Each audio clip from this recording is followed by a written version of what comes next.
नमस्कार प्रिय दर्शकों, एक बार फिर स्वागत है आपका हमारे नए वीडियो में। प्रिय दर्शकों, आज फिर हम नया वीडियो नई जानकारी लेकर हाजिर हुए हैं। प्रिय दर्शकों, आज का ये वीडियो बहुत ही खास और मोटिवेशनल होने वाला है। दर्शकों, आज की जो कहानी है, आज का जो प्रसंग है, एक आलसी बोगला भगत की कहानी है। प्रिय दर्शकों, इस कहानी को पंचतंत्र की भी कहानी कहा जाता है। दर्शकों, ये कहानी बड़ी मोटिवेशनल है और हर व्यक्ति के जीवन में प्रेरणा देने वाली कहानी है। इसीलिए आप इस कहानी को एंड तक जरूर देखिएगा। कहानी को सुनने के बाद यदि आपके घर में आपके पुत्र, आपके भाई या आप खुद आलसी हैं, हर काम का आलस्य करते हैं और हर समय निर्धन रहते हैं, अपने जीवन में कभी भी आप धन अर्जित नहीं कर पा रहे हैं, प्रिय दर्शकों, इस कहानी को जरूर सुनिएगा। जिस घर में आए दिन कलह उत्पन्न होता है, लड़ाई झगड़े होते हैं, वो लोग भी इस कहानी को जरूर सुने। कहानी आपके घर के झगड़े समाप्त करेगी। ये कहानी आपके घर में धन और संपदा लाने की कोशिश करती है। दर्शकों, ऐसा कहा जाता है कि इस पंचतंत्र की कहानी को तो बंदा बड़े ध्यान से और बड़े गौर से सुनता है कि घर में माँ लक्ष्मी का निवास होता है और उस व्यक्ति के घर में सदा सदा के लिए गरीबी का नामो निशान मिट जाता है। ये दर्शकों, वीडियो शुरू करने से पहले जो लोग हमसे नए जुड़े हैं वो हमारे चैनल को सब्सक्राइब कर ले, ताकि हमारा आने वाला हर वीडियो पहले आप लोगों तक पहुंच सके और आप उसका फ़ायदा उठा सके। शुरू करते हैं प्रिय दर्शकों आज की ये प्यारी सी कहानी, ये प्यारा सा वीडियो। दर्शकों, एक घने वन में एक बहुत बड़ा तालाब था। हर प्रकार के जीव जंतु के लिए भोजन की सामग्री के कारण नाना प्रकार के जीव जंतु, मछलियाँ, केकड़े निवास करते थे और पास में ही एक बुगला रहता था, जिसे परिश्रम करना बिल्कुल भी अच्छा नहीं लगता था। दर्शकों, वो बिल्कुल आलसी था, मेहनत करना तो बिल्कुल जानता भी नहीं था। उसकी आंखें भी बहुत कमज़ोर थी और मछलियाँ पकड़ने के लिए तो बहुत मेहनत करनी पड़ती है। दर्शकों, वो बुगला हरदम यही सोचता था कि मछली सीधी उसके मुंह में आ जाए और वो अपना पेट भर ले। इसलिए आलस्य के मारे हर रोज वो बुगला भूखा ही रह जाता था। एक टांग पर खड़ा यही सोचता रहता था कि क्या उपाय किया जाए कि बिना हाथ पैर हिलाए अपन को भोजन मिले। दर्शकों, एक दिन उस बुगले को एक उपाय सूझता है। वह उस उपाय को आजमाने के लिए बैठ जाता है। दर्शकों, तालाब के किनारे अब वह बुगला एक टांग पर यानी कि एक पैर पर खड़ा हो जाता है और आंखों से आंसू बहाने लगता है। एक केकड़े ने जब उसके आंसू बहते हुए देखे तो वह केकड़ा उसके निकट आ गया और पूछने लगा कि बुगला मामा, ऐसी क्या बात है, तो तुम इतने जोर से रो रहे हो और तुम्हारी आंखों से आंसू बह रहे हैं और तुम भोजन के लिए मछलियों का शिकार करने की बजाय तुम खड़े खड़े आंसू बहा रहे हो।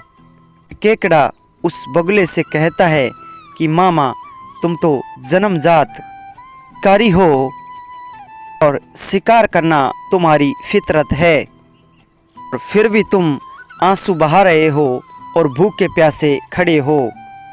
ये दर्शकों, केकड़े की इतनी बात सुनने के बाद बुगला जोर से हिचकी लेता है। फर्राए गले से बोला कि बेटे, बहुत कर लिया मछलियों का शिकार, मैं ये पाप का कार्य नहीं करना चाहता हूँ और मेरी आत्मा जाग उठी है, इसीलिए मैं निकट आई मछलियों को भी नहीं पकड़ रहा हूँ। तुम तो देख ही रहे हो, मैं तुम्हारा भी शिकार नहीं कर रहा हूँ। अब मैंने ये पाप का कार्य करना बंद कर दिया है सिर्फ और सिर्फ भगवान की भक्ति में, ईश्वर की भक्ति में ध्यान लगाना ही मेरा कर्तव्य रह गया है। केकड़ा बोला कि मामा, शिकार नहीं करोगे तो कुछ खाओगे नहीं, तो तुम मर नहीं जाओगे। ये दर्शकों, बुगले ने फिर एक हिचकी ली और केकड़े से बोला कि ऐसे जीवों का मरना ही अच्छा होता है बेटे, वैसे भी हम सबको जल्दी ही मरना है कि यहाँ कुछ ही दिनों में 12 वर्ष लंबा एक सूखा पड़ने वाला है, हाँ अकाल पड़ने वाला है। इसलिए मरना तो आप सबको है, हम सबको है। फिर क्यों नहीं हम भगवान की भक्ति करें, दूसरे जीवों का शिकार करके क्यों पाप के भागीदारी बने। ये पाप अब मुझसे नहीं होता है, मैंने ये सब पाप छोड़ दिए हैं। मैं भगवान की अब भक्ति करूँगा। बुगले ने केकड़े को बताया कि ये बात उसको एक त्रिकालदर्शी महात्मा ने बताई है, जिसकी भविष्यवाणी कभी भी गलत नहीं होती है। दर्शकों, केकड़े ने जाकर ये बात को सबको बता दी। केकड़ा पानी में रहने वाले सभी जीव जंतुओं, सभी मछलियों के पास जाता है और इस बात को सभी को बता देता है। जाकर कहता है कि एक ऐसे बगुले ने बलिदान किया है और उसने भक्ति मार्ग को अपना लिया है, सूखा पड़ने वाला है। ये दर्शकों, केकड़े की इस बात को सुनने के बाद उस तालाब के सारे जीव, मछलियाँ, कछुए, केकड़े तक सारस आदि दौड़े दौड़े बगुले के पास जाते हैं और बोले कि भगत मामा, अब तुम ही हमें कोई उपाय बताओ, तुम ही हमें अब बचने का रास्ता बताओ, तुम ही अपनी अकल बढ़ाओ और तुम तो महाज्ञानी बन गए हो। दर्शकों, सभी जीव जंतुओं की इतनी बात सुनने के बाद बगुला सोच समझ करके बोला, बताने लगा कि यहाँ से कुछ कोसों दूर एक जलाशय है, जिसमें पहाड़ी का झरना बहकर गिरता है और वह कभी भी नहीं सूखता। यदि इस तालाब से हम सभी जीव जंतु यदि उस तालाब में चले जाते हैं तो अपना बचाव हो सकता है। दर्शकों, अब समस्या ये थी कि वहाँ तक जाया कैसा जाए।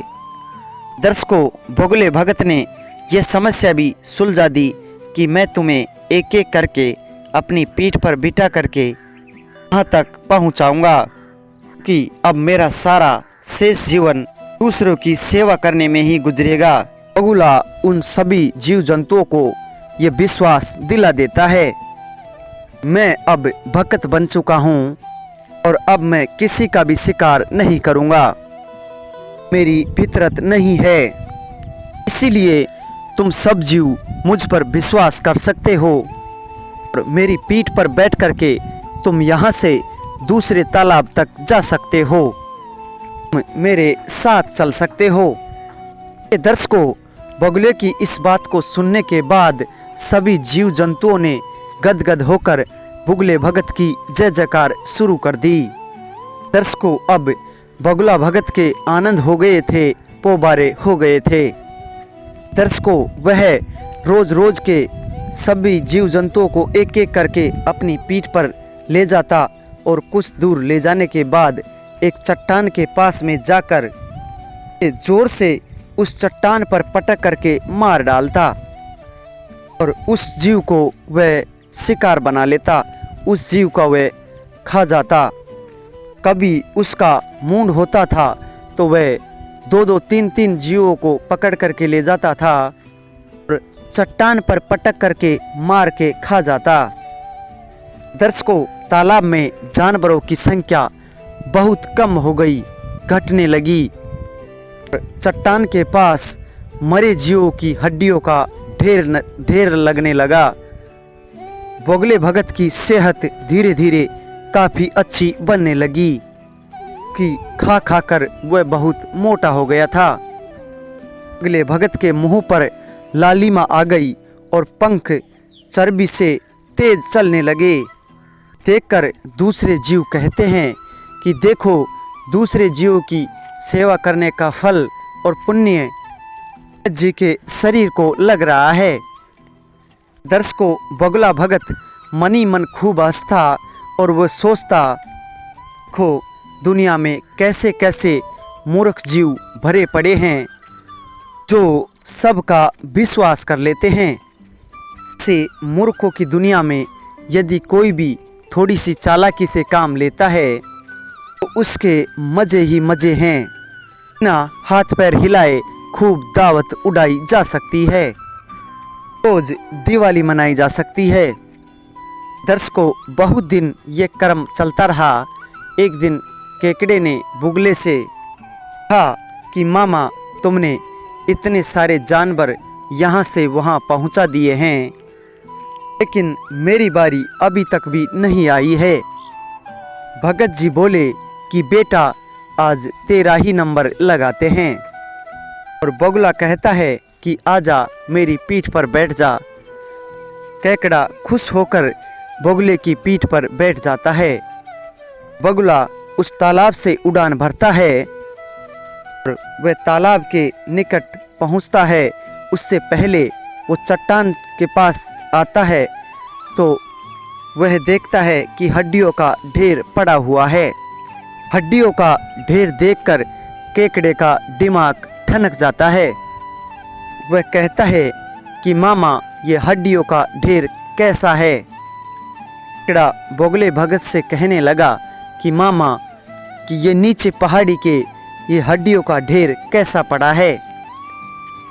बगुला भगत ठाठा करके खूब हंसा और बोला, मूर्ख, यहाँ पर कोई जलाशय नहीं है, यहाँ पर कोई तालाब नहीं है।